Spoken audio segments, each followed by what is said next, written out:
ओम परम तत्वाय नारायणाय गुरुभ्यो नमः। ओम अखंड मंगलाकारं व्याप्तं येन चराचरं तत्पदं दर्शित येन तस्मै श्री गुरुवे नमः। ओम अज्ञानतिमिरन्धस्य ज्ञानाञ्जनशलाकयां चक्षुरुन्मीलितं येन तस्मै श्री गुरुवे नमः। दोस्तों नमस्कार, एस्ट्रो हिल चैनल पर मैं राजगिरी एस्ट्रोलॉजर आप सबका बहुत स्वागत करता हूँ। दोस्तों गुरु पूर्णिमा बेहद समीप आ रही है, तो सबसे पहले आपको गुरु पूर्णिमा की ढेर सारी हार्दिक शुभकामनाएं। दोस्तों इसी खास गुरु पूर्णिमा महोत्सव पर मैं आज आपके लिए यह गुरु पूर्णिमा स्पेशल एपिसोड लेकर आया हूँ।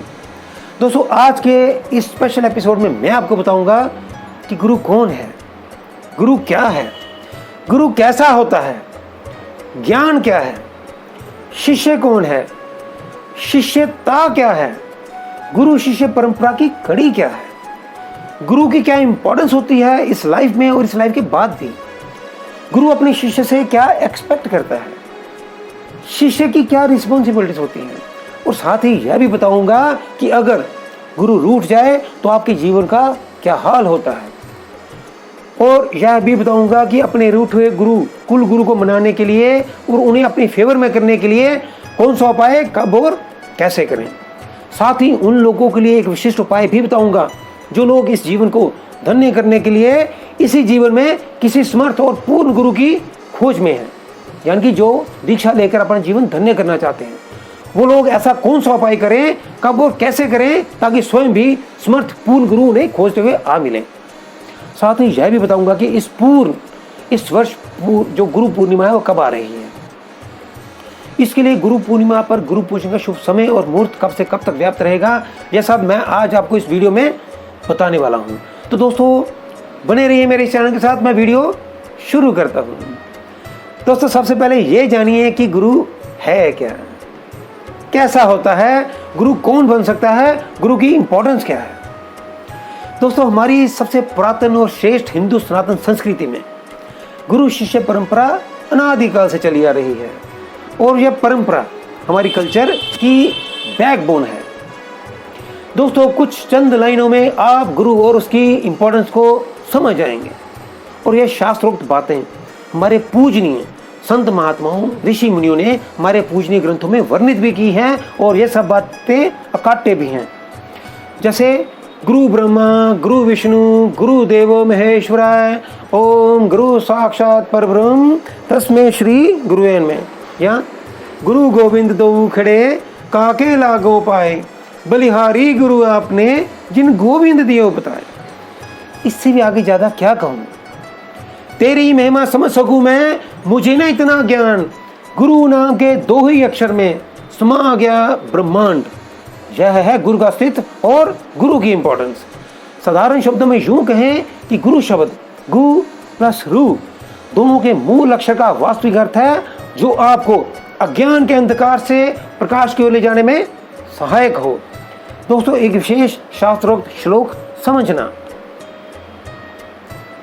ओम अखंड मंगलाकारं व्याप्तं येन चराचरं तत्पदं दर्शित येन तस्मै श्री गुरुवे नमः। ओम अज्ञानतिमिरन्धस्य ज्ञानाञ्जनशलाकयां चक्षुरुन्मीलितं येन तस्मै श्री गुरुवे नमः। यानी कि गुरु एक ऐसा अस्तित्व, एक ऐसा व्यक्तित्व है जो पूरे चर अचर मंडलों, भूमंडलों, आकाश मंडलों में व्याप्त है, और यह कोई मात्रिक शरीर ही नहीं है, यह एक एवरलास्टिंग एनर्जी, ऊर्जा है, प्रकाश है, जो आपके अज्ञान का अंधकार दूर करके आपको ज्ञान के प्रकाश की ओर ले जाने में सहायक हो।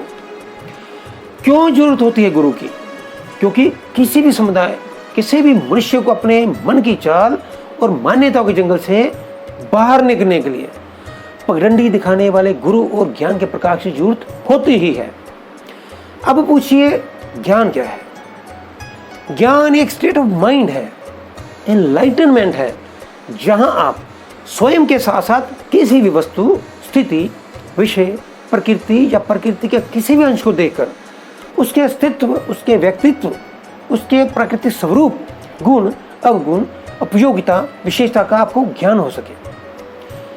गुरु वही है जो आपकी स्टेट ऑफ माइंड यानी कि एनलाइटनमेंट को जागृत करवा दे या इसमें भी आपकी सहायता करे और सही मायने में आपकी अपनी मटेरियलिस्टिक लाइफ और इस लाइफ के बाद की लाइफ की जर्नी का रास्ता दिखा सके, आपको आपके इसी जीवन में आपको उस रास्ते पर चलने योग्य बना सके।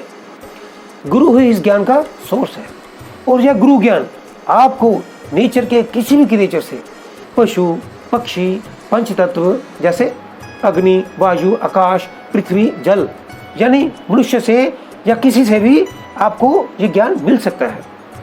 यानी कि जो भी आपको ज्ञान या शिक्षा दे जाए वह है आपका गुरु।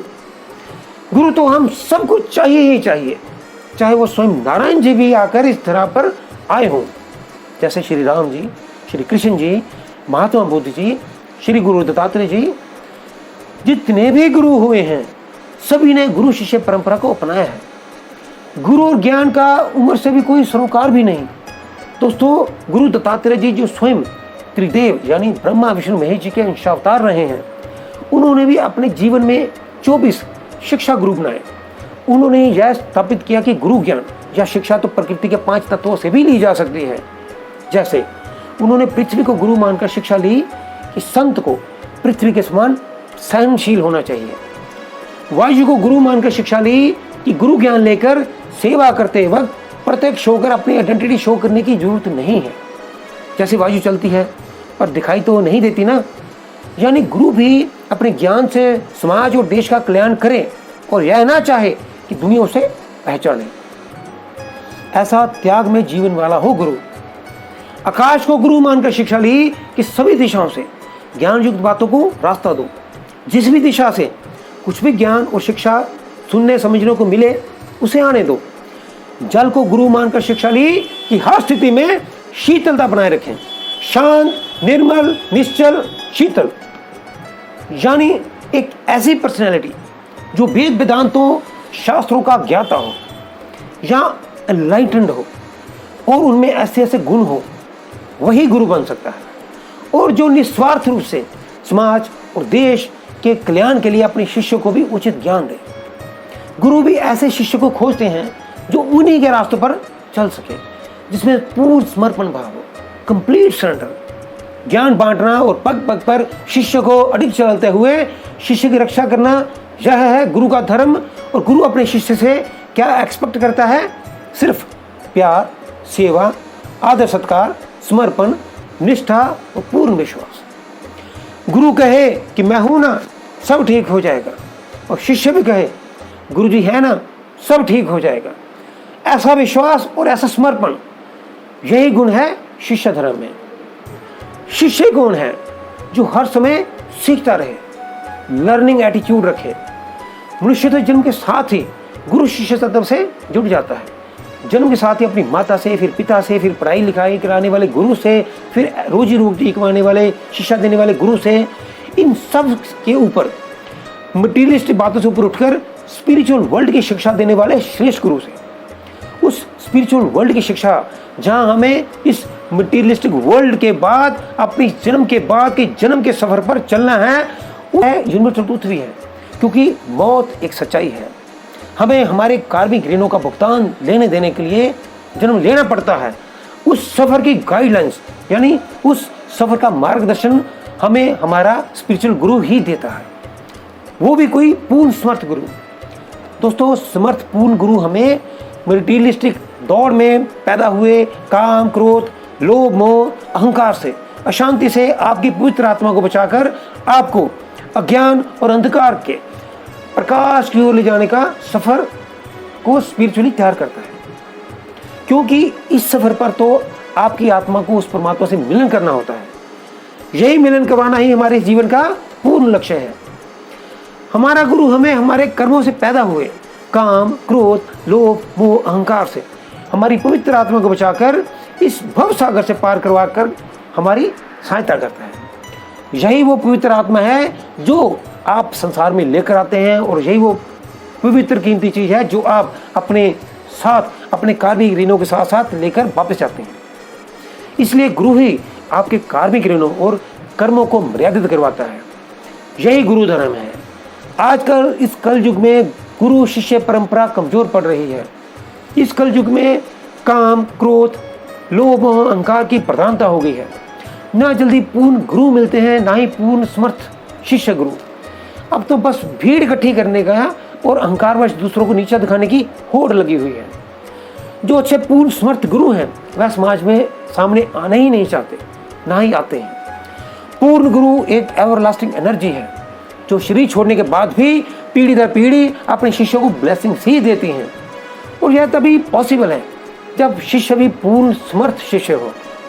ऐसा शिष्य जो अहंकारवश कभी भी अपने ज्ञान, अपने बल से किसी को नीचा न दिखाए, किसी को अपशब्द न बोले और गुरु की बनाई रीत ओम पूर्णमदः पूर्णमिदं पूर्णात् पूर्णमुच्यते पूर्णस्य पूर्णमादाय पूर्णमेवावशिष्यते, यानी कि इस रीति पर चले। पहले किसी पूर्ण गुरु को प्राप्त करे, फिर पूर्ण हो, फिर आगे दूसरों को भी पूर्ण करे।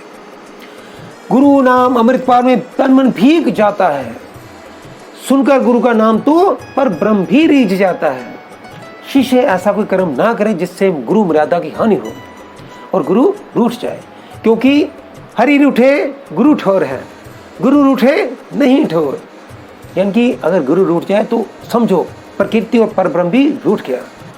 अगर गुरु नाराज हो जाए तो आप गुरु श्राप से आपकी personal life, social life, spiritual life भी डिस्टर्ब हो जाती है।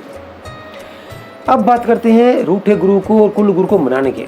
इससे पहले यह जान लें कि इस वर्ष गुरु पूर्णिमा कब आ रही है। दोस्तों, इस वर्ष गुरु पूर्णिमा 23 जुलाई को सुबह 10:43 पर उतरेगी और 24 जुलाई को सुबह 8:06 तक व्याप्त रहेगी। 23 जुलाई को फ्राइडे है, पूर्व आषाढ़ा नक्षत्र भी है, वार और नक्षत्र स्वामी वीनस यानी कि शुक्र ग्रह के अधीन है। गुरु कुंभ राशि शनि के राशि में है और घनिष्ठ नक्षत्र मंगल के नक्षत्र में है। गुरु शुक्र का समसप्तक योग भी है और दोनों गुरु आमने सामने हैं। ऐसा एक विशिष्ट महायोग पर गुरु ग्रह आप पर कृपा करेंगे, आपकी कृपा के भंडार भर देंगे। दोस्तों, अब उपाय उन लोगों के लिए जिनके गुरु रुष्ट हो गए हैं, गुरु कृपा रुक गई है, जिस कारण आपकी पर्सनल, सोशल और स्पिरिचुअल लाइफ डिस्टर्ब हो गई है, वो एक उपाय करें। बेहद आसान है। यह गुरु पूर्णिमा पर आप गुरु जी के को मनाने के लिए यह उपाय कर सकते हैं, क्योंकि गुरु पूर्णिमा अपने गुरु के लिए उनके किए उपकार को याद करने का दिन है। अपनी श्रद्धा, सेवा भाव, प्यार, सत्कार, निष्ठा, विश्वास दिखाने का दिन है। गुरु के प्रति दी गई पूजा पाठ, मंत्र जाप पूर्ण फलदायी इस दिन होता है। गुरु भी इस दिन शीघ्र प्रसन्न हो जाते हैं, क्योंकि ब्रह्मांड में हर तरफ पॉजिटिव एनर्जी बिखरी हुई होती है और जिन्होंने गुरु दीक्षा ली है पर उस रास्ते पर नहीं चल पाए हैं या गुरु मर्यादा की उल्लंघना हो गई हो, वह भी, और जो लोग गुरु दीक्षा की लालसा में हैं, योग्य गुरु ढूंढ रहे हैं, वह लोग भी इस दिन उपाय जरूर करें। दोस्तों, करना क्या है, जिन्होंने पहले गुरु दीक्षा ली वो जान लें। जिनसे गुरु मर्यादा की भंग हो गई है, जिनसे गुरु रुष्ट हो गए हैं, वो लोग क्या करेंगे, वो लोग सुबह 23 जुलाई को रात को 8 बजे 2 पीले रुमाल लें, 5 पीले रंग के फूल, 5 कौड़ियाँ, 5 हल्दी की गांठें, 5 तांबे के सिक्के। अगर तांबे के सिक्के ना मिले तो 1-1 रुपये वाले साधारण सिक्के, उनको गंगा जल से धोकर उनको हल्दी का टीका लगाकर उसके ऊपर पीला धागा अच्छी तरह रैप करके चारों तरफ अच्छी तरह लपेट देना, वो सिक्के तैयार हो जाएंगे। उसके बाद 5 सुपारी, 5 लघु नारियल, इन सभी को एक पीले रुमाल में पहले बांध कर 5 गांठें लगा लेनी है, एक पोटली से बना लेनी है। अब उस तैयार पोटली को अपने घर में पूजा स्थान में ईशान कोण में दूसरा पीला रुमाल रखकर उस पे आसन बनाकर उस पोटली को रख देना है। सामने घी का दीपक प्रज्वलित कर देना है। फिर संकल्पबद्ध होकर गुरु मंत्र का पाठ करना है। संकल्प लेना तो आपको मैंने बता ही दिया था कि हाथ में थोड़ा सा गंगा जल लेकर आपने प्रतिज्ञा करनी होती है कि मैं अपना नाम, पिता के नाम, गोत्र, घर का एड्रेस, पता बोलकर, वार, नक्षत्र, दिन वार बोलकर बोलना होता है कि मैं अपने गुरु को प्रसन्न करने के लिए यह जो जितना गुरु मंत्र जाप कर रहा हूँ, ये मैं पाठ अपने गुरु चरणों में अर्पित कर रहा हूँ। गुरुदेव मुझे क्षमा करें मेरी की हुई गलतियों के लिए। ऐसा संकल्पबद्ध होकर आपने पाठ करना होता है। पाठ के बाद की हुई गलतियों के लिए क्षमा मांगते हुए भविष्य में नियमबद्ध होकर चलने का प्रण करना होता है। गुरु प्रसन्नता के लिए पीले रंग का प्रसाद पाठ के बाद कुछ भी बना लें, पीले चावल हो सकते हैं, हलवा हो सकता है, गुरु नाम पर आपने अर्पित करके घर में बांटकर खा लेना होता है। और गुरु नाम पर उस दिन आपने एक पीपल का वृक्ष कहीं पर भी उगा देना है। अगर पॉसिबल हो तो अपने गुरु घर जाकर, नहीं तो कहीं पर उचित स्थान जहाँ पर शुद्ध साफ पवित्रता हो वहाँ पर पीपल का वृक्ष स्थापित कर देना गुरु का नाम लेकर।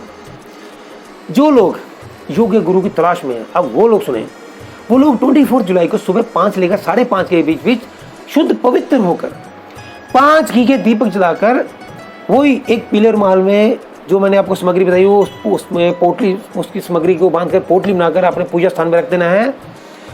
अब वो संकल्पित होकर एक मंत्र जाप करेंगे, क्योंकि उनके पास गुरु दीक्षा मंत्र तो नहीं है, गुरु की तलाश में, इसलिए वो एक सामान्य गुरु को प्रसन्न करने के लिए मंत्र होता है दोस्तों, ओम परम तत्वाय नारायणाय गुरुभ्यो नमः। इस मंत्र को लेकर जाप करना शुरू कर दें। यही फरियाद करें कि गुरु स्वयं ही मुझे खोज लें, मैं कहाँ जाऊँ गुरु को ढूंढने, मुझे समर्थ गुरु की कहाँ पहचान है, समर्थ गुरु ही मुझे ढूंढते हुए मुझे मिल जाए। मन में यही कामना रखें कि मुझे दीक्षा मिल जाए, मेरा जीवन शीघ्र धन्य हो जाए। पाठ के बाद पीले रंग का प्रसाद आपने बनाकर घर में बांटकर खा लेना है, और एक केले का वृक्ष कहीं उचित स्थान पर, मंदिर में, गुरुद्वारे में, कहीं पर खुले स्थान में, शुद्ध पवित्र जगह पर आपने लगा देना है। भविष्य में वहाँ उस वृक्ष की सेवा करते रहना है, और अपने घर में एवरी थर्सडे को पीले रंग का प्रसाद बनाकर जरूर बांटते रहना है गुरु नाम पर, और अपने घर का ईशान को गुरु के नाम पर पवित्र करके रखना है। देखना दोस्तों, शीघ्र ही आप पर गुरु की कृपा जरूर बनेगी। तो दोस्तों, यह था स्पेशल गुरु पूर्णिमा एपिसोड, उन सब गुरुओं के नाम पर समर्पित। दोस्तों, आपको ये वीडियो कैसा लगा मुझे कमेंट करके जरूर बताइएगा, और अगर अच्छा लगा हो तो लाइक और शेयर जरूर कीजिएगा। जो लोग मेरे इस चैनल पर नए हैं वो मेरे चैनल को सब्सक्राइब कर दें, साथ लगे बेल आइकन को भी दबा दें, ताकि उनको मेरी आने वाली हर एक नई वीडियो की नोटिफिकेशन आसानी से मिल सके। तो दोस्तों, मिलते हैं नेक्स्ट वीडियो के साथ, नेक्स्ट सब्जेक्ट के साथ। तब तक के लिए अलविदा, नमस्कार।